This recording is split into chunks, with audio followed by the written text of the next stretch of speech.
Katika video iliyopita tumeweza kuona ni vitu gani unatakiwa kufanya unapokuwa unaomba uhamisho katika mfumo wa ESS, lakini pia tumeweza kuona aina za uhamisho ambazo zinapatikana katika mfumo wa ESS. Kwa marejeo tu ni kwamba tuna aina tatu za uhamisho. Aina ya kwanza ni direct transfer ambayo tunaita ni transfer request, ambao ni uhamisho wa mtu kuomba moja kwa moja. Lakini pia aina ya pili ni vacancy request, ni uhamisho wa mtu kuweza kuomba nafasi kwanza kule ambako anataka kwenda. Lakini pia aina ya tatu ni ya exchange request, ambao ni uhamisho wa kubadilishana. So tulianza na uhamisho wa kubadilishana na tumeweza kuona namna gani tunaweza kuomba uhamisho wa kubadilishana. Kwa kama utakuwa unahitaji kufahamu namna ya kuweza kuomba uhamisho wa kubadilishana, basi unaweza kaangalia hiyo video ili kuweza kufahamu ni nini unatakiwa kufanya ili kuweza kukamilisha mchakato wa uhamisho wa kubadilishana. Leo tutaenda kuona direct transfer au tunaita transfer request. Huu ni uhamisho wa mtu kuomba bila kubadilishana na mtu mwingine. Uhamisho huu aidha kuomba kutoka halmashauri moja kwenda halmashauri nyingine au mkoa mmoja kwenda mkoa mwingine bila kubadilishana na mtu yoyote. Kwa utakachokifanya ukishaingia katika menu ya transfer, utaenda pale kuandikwa transfer request. Ukishafika katika sehemu ya transfer request, utaona sehemu imeandikwa create transfer request. Uta create your transfer request yako. Baada ya hapo sasa utajaza sehemu ambazo unatakiwa kujaza.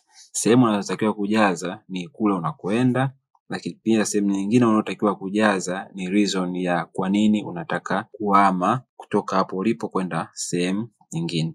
Kwa mfano hapa inaonyesha huyu mtu anatoka Ulanga district kwenda sehemu nyingine, labda anataka kwenda Kongwa ambayo iko Dodoma. Kwa hapa ataandika Kongwa. Akiandika Kongwa utaona inakuja pale Kongwa District Council. Ataiklik hiyo Kongwa District Council. Baada ya hapo ataenda sehemu ya reason ambapo atachagua sababu. Sababu ni zile zile kama tulizoziona katika uhamisho wa kubadilishana.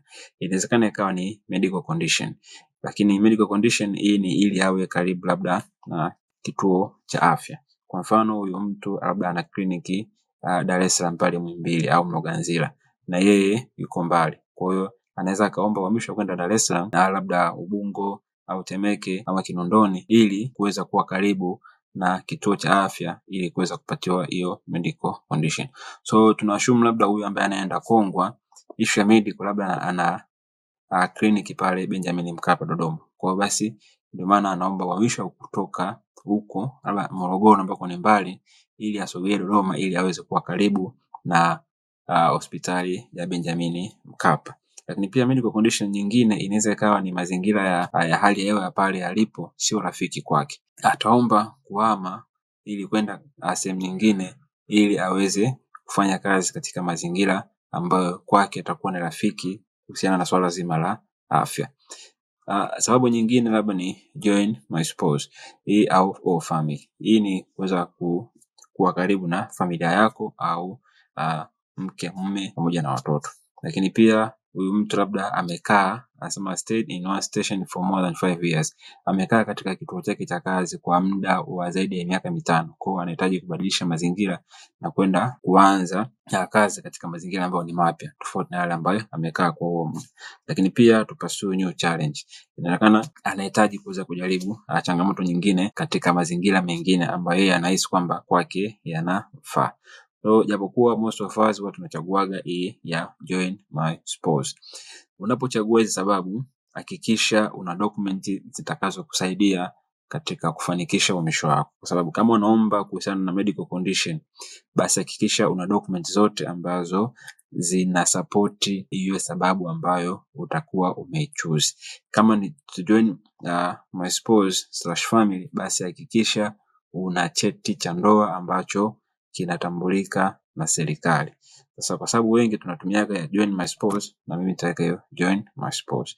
Baada ya kuwa umeshajaza hizo sehemu, utaenda pale kuandikwa save na uhamisho wako utakuwa saved successful. Utaona ni huu hapa. Step inayofuata baada ya kuwa umesha-save ni kuweza kuweka attachment. Utaona hapo you can submit your transfer request, attach your necessary attachment, then you can submit. Kwa ili uweze kusubmit lazima uweke attachment. Attachment ni zile zile kama nilizozitaja katika kule kuomba uhamisho wa kubadilishana. Attachment ya kwanza ni barua yako ya ajira.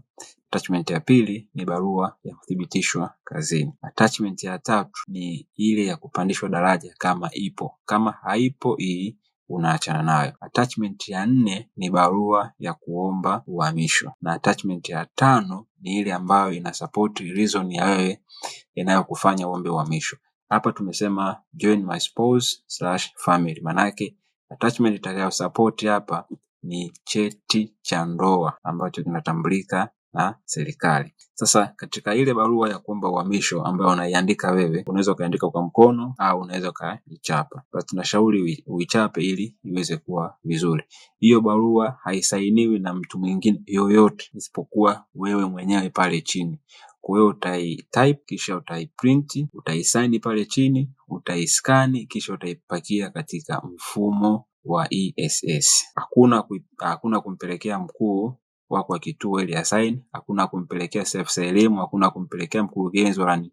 Wewe tu ndio utakaye sign hapo chini kisha na kuipachika katika ombi lako la kuweza kuhama. Baada ya hapo, baada ya kuwa umeshaweka hizo attachment zote, utabonyeza pale kuandikwa submit transfer. Ukibonyeza submit transfer baada ya kuwa umepachika hizo attachment, huo uhamisho utaenda kwa supervisor wako. Supervisor wako ni kama wewe ni mwalimu, basi atakuwa mwalimu mkuu. Kadri uhamisho wako utakavyokuwa unaenda, hapa chini kwenye status utakuwa unaonyesha.